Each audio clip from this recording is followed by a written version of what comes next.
For over 3,000 years, the Valley of the Kings in Egypt held a dark, silent secret.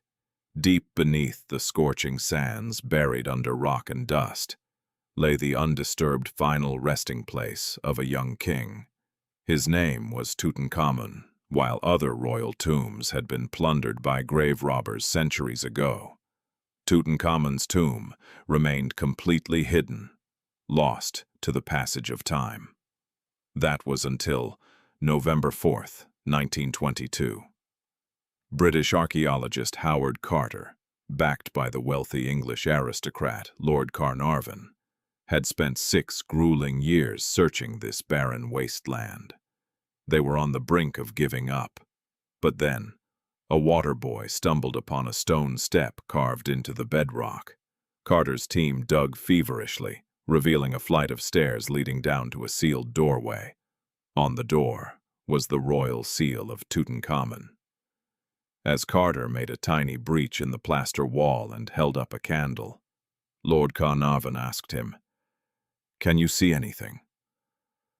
Carter, staring into the dark chamber where golden shrines, majestic statues, and glittering treasures reflected the candle's glow, replied with words that would echo through history. Yes, wonderful things. But what Carter and his team did not know was that they had not just unlocked a treasure trove. They had opened a portal to a terrifying legend. The excitement of the discovery quickly turned into an international sensation. But almost immediately, a shadow of dread began to fall over everyone involved in the excavation. Legends whispered that ancient Egyptian priests had placed powerful, protective curses on the tombs of their kings. Hieroglyphs, carved on the walls, warned, "Death shall come on swift wings to him who disturbs the peace of the king." Most modern men laughed at these superstitions, but they would not be laughing for long. Just a few months after the tomb's opening, disaster struck. Lord Carnarvon, the man who funded the entire expedition, was bitten by a mosquito on his cheek. While shaving, he accidentally sliced the bite open. It became severely infected, leading to blood poisoning and pneumonia. On April 5, 1923, Lord Carnarvon died in a Cairo hotel. At the exact moment of his death, a bizarre phenomenon occurred. The lights across the entire city of Cairo went completely dark, plunging millions into pitch blackness. Back in England, Carnarvon's beloved dog, Susie, reportedly let out a terrible howl and died at the very same hour. Coincidence? Perhaps. But this was only the beginning. As news of Lord Carnarvon's mysterious death spread, the global media went into a frenzy. Famous author Sir Arthur Conan Doyle, the creator of Sherlock Holmes, publicly suggested that Carnarvon's death was the result of elementals, spiritual guardians created by Egyptian priests to guard the tomb. And then, the body count began to rise. George J. Gould, a wealthy American railroad executive and friend of Carnarvon, visited the tomb in 1923. Within hours, he developed a high fever and died of pneumonia. In 1924, British radiologist Sir Archibald Douglas Reed, the man who took the very first X-rays of King Tutankhamun's mummy, fell inexplicably ill shortly after examining the body. He died within days. Even Howard Carter's personal secretary, Richard Bethel, died under mysterious circumstances in 1929, reportedly suffocated in his bed. When Bethel's father heard the news, he fell from a window in sheer grief and passed away.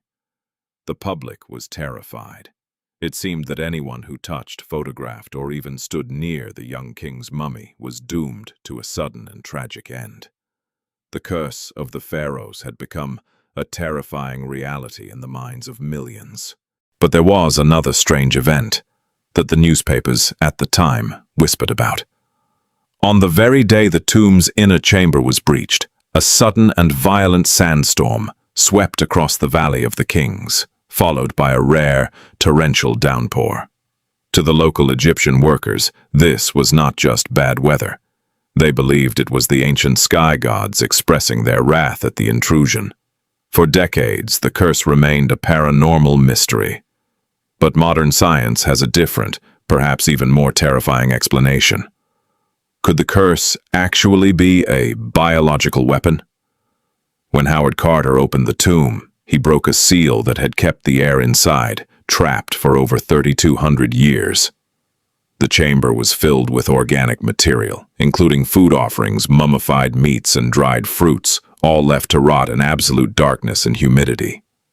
Scientists believe that ancient tombs can harbor deadly ancient spores of toxic molds, specifically Aspergillus flavus. This fungus can survive for thousands of years in sealed, dark environments. When inhaled by archaeologists with weakened immune systems, like Lord Carnarvon, who was already suffering from lung issues, these spores can cause a severe, life-threatening allergic reaction or a fatal lung infection known as invasive aspergillosis. Furthermore, the tomb walls were covered in bat guano and decaying matter, creating a breeding ground for deadly bacteria. So was it a magical spell cast by ancient priests, or was it an invisible microscopic army of ancient pathogens waiting silently in the dark to claim its next victims? To truly understand this mystery, we must look at the boy king himself. Why was his tomb guarded so fiercely, and who was Tutankhamun? Tutankhamun became pharaoh at the incredibly young age of 9 during a time of immense political and religious chaos in Egypt. His father, Akhenaten, had destroyed the country's traditional religion, forcing the worship of a single sun god. When Tutankhamun took the throne, he restored the old gods and rebuilt the temples, bringing peace back to the Nile. But his reign was tragically short. At just 19 years old, King Tut died. For years, historians suspected foul play. Did someone murder the young king to seize power? Modern CT scans and DNA analysis have revealed a shocking truth. Tutankhamun was not murdered. He was incredibly frail. He suffered from a severe cleft palate, a bone disease that forced him to walk with cane sticks. Over 130 canes were found in his tomb. He was also suffering from malaria. The final blow came when he fractured his leg, which became severely infected. Unable to fight the infection due to his weak body, the young king passed away, leaving no heirs. He was buried quickly, his tomb forgotten, and his name erased from royal records, saving him from tomb raiders for millennia. Yet even in death, Tutankhamun possessed objects that defied human explanation. Buried alongside the king was a beautifully crafted dagger wrapped within his golden bandages. When scientists tested the blade decades later, they made a mind-blowing discovery.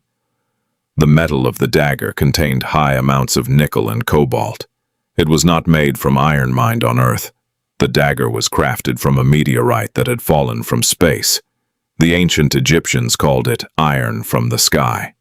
How did they manage to forge a cosmic weapon with such primitive technology? It is a secret they took to their graves. For centuries, humanity's relationship with these ancient dead was deeply bizarre. During the Middle Ages and up to the 19th century, mummies were not treated with respect. Instead, they were looted, ground into a fine brown powder, and sold in European pharmacies as a magical medicine called mumia.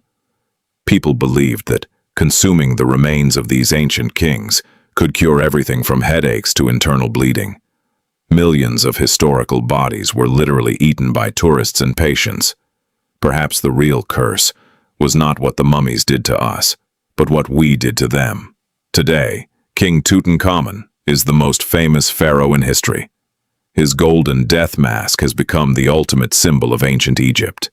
Ironically, the man who actually opened the tomb and spent the most time with the mummy, Howard Carter, did not die of a sudden curse. He lived until 1939, dying of natural causes at the age of 64. When asked about the curse, Carter always dismissed it, saying that the only real curse of the tomb was the constant noise of tourists and reporters. Yet the stories refused to die. The legend of the Pharaoh's curse remains one of the most chilling mysteries of the 20th century. It reminds us of a time when the line between science and superstition was blurred, and when humanity dared to disturb the sacred slumber of the gods. Was the curse real? Or was it just a series of tragic coincidences fueled by ancient fears? Perhaps some secrets are meant to